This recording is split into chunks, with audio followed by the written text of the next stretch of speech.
Welcome to the second of our Curators on Artists series as part of Reimagined Futures, the second Cayman Islands Biennial. And for the second installment of this series, I'm here with Sarah McDougall, one of the artists from this year's biennial. And we're here at the historic Mission House in Bottomtown.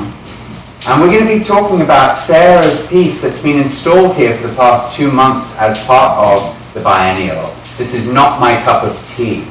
We're going to talk about the piece here and how it's been displayed at Mission House, and a little bit about Sarah's practice, how she made the work, and how it fits into the program for this year's biennial. So welcome, Sarah McDougall. Hi. It's a pleasure to be here with you on a rainy day in Bottomtown. And I wanted to start with a few questions. I know a lot of people, when they look at this piece, the first thing that perhaps comes to mind is the fabrication process, how it was made. So I thought you might be able to elaborate a little bit on what it is we're looking at here, the materials, and the concept behind the work, and how the materials informed this piece, this concept of this artwork that you were specially commissioned to make for the biennial. So the dress is made out of tea bags. Many years ago I was working with an artist in the UK called Jennifer Collier, who ran workshops. And she showed me a way of making these little booties out of tea bags. And I realised when you iron them, they fused together. And that was obviously when through a little bit of research, that became apparent because of the nanoplastics that are contained within tea bags. So when the gallery set the theme for Reimagined Futures and sustainability, became the issue that really leapt out at me, specifically Sustainable Development Goal number 12 about responsible production in textiles and responsible manufacture of materials, products. So the tea bag thing just kind of grew from there, knowing that I could create a fabric, if you like, which is what this is, by almost patchworking the tea bags together.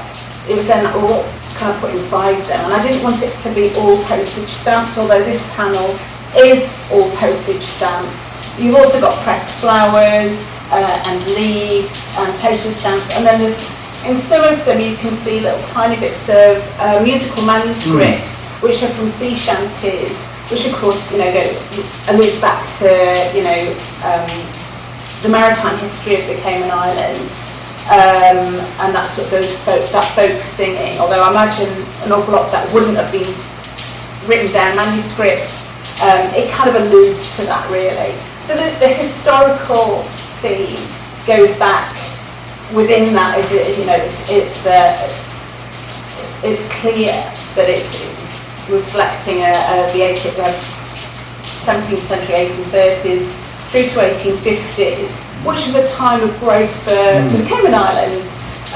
So all of those things kind of came together as I experimented with the tea bags and built those up into fabric, and the idea grew from there really. So yes, but essentially it's tea bags that are patchworked together. And I think another interesting feature of this work is the sort of collaborative process that was involved in making it, because you actually enlisted the help of some of your students at SciTech. And for me, one of the sort of points of connection with that longer Caymanian history, in a more general way, is the way in which a lot of craft practices here, specifically the kind of domestic crafts, things like yo-yo quilting, the pinking of the sheets that was prevalent in a lot of traditional kind of funerary customs, where you'd have women working together to make these objects, for either functional purposes or decorative purposes. So that's a nice sort of strand of continuity between these more historical practices, many of which have sort of died out in a way, and your involvement of students to help actually make the work. So interestingly, the students that got involved, mostly it was my art students who immediately that they found out I was doing this wanted to be involved.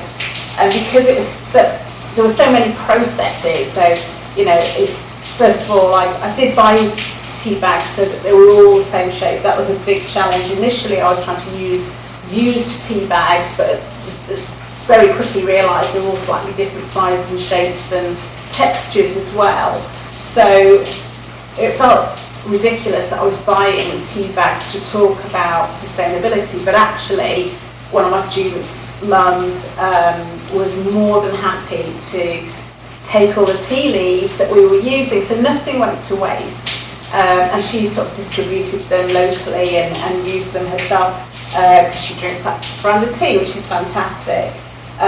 So the students helped in emptying the tea bags and then refilling the tea bags with the ephemera.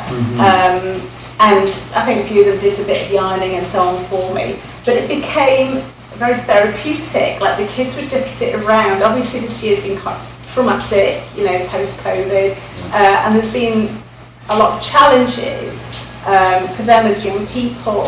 And it became very therapeutic sitting and doing the same process over, which historically is what arts and crafts were. There was that therapy to it and passing time and the conversations and sharing stories. Yeah. Exactly. The conversations that happened were incredibly moving, some of the stories that came out in that process. There's something about that though, this act of sitting.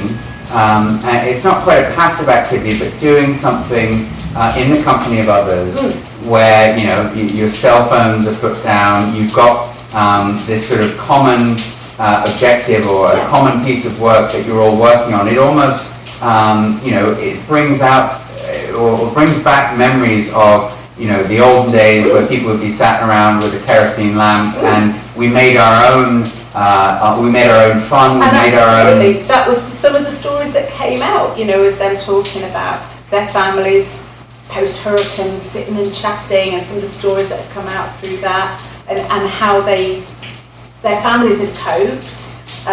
But there were so many different parts to it. It was a wonderful experience watching them, because they're not all from they're not all from the same high schools that come together in this final year at Sci-Fec, and that building of bridges and realising they're the same community. So it was building communities, building understanding, building awareness that art is not just sitting down with a paintbrush, art is something else, and the pride. You probably saw the first time they all saw it in the gallery when the exhibition first opened. It was an emotional moment. I was really choked up seeing their reaction to it, and the pride that they felt in being a part of that process was incredible. So yeah, it was a wonderful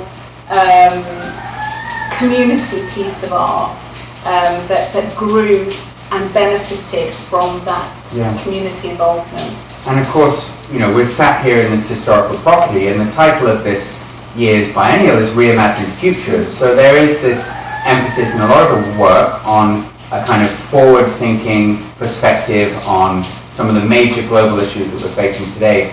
And for me, when I first saw this piece, it obviously has this period quality, this historical resonance to it.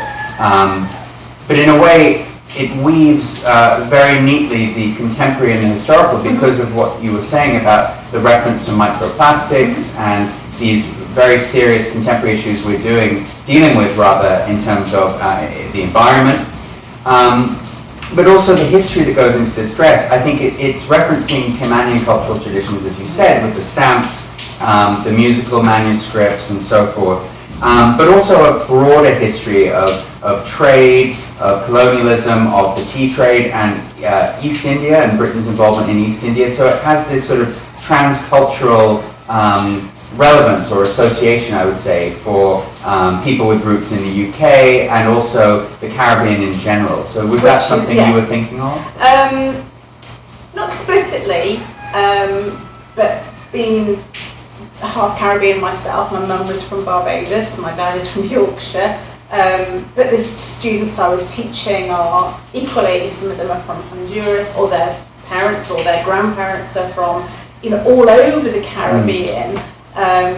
There is this is a melting pot, and we talk all the time about, building communities and building a better future, and what better way of doing that than to obviously get them thinking about the history of, where places like the Mission House, what that gave or gives them.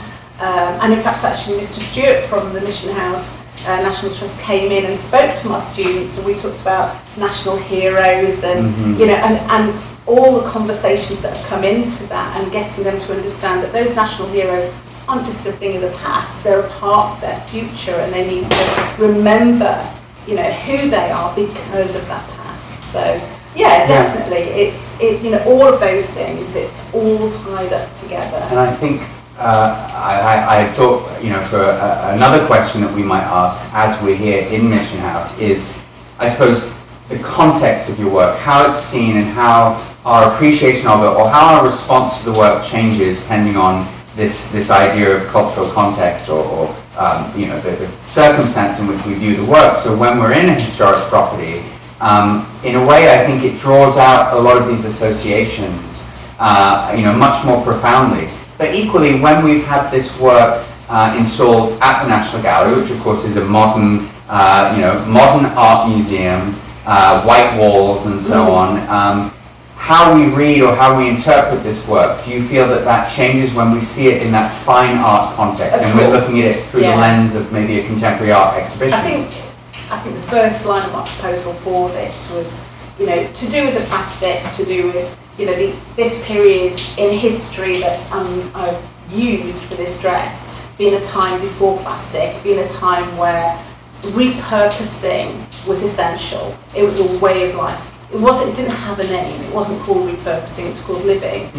And those conversations happen easier in those historical settings, and it makes sense. However, when it's in the gallery, it automatically, there's that moment where you go, wow, you don't often see that sort of thing in this white box, this very sterile environment that is the gallery.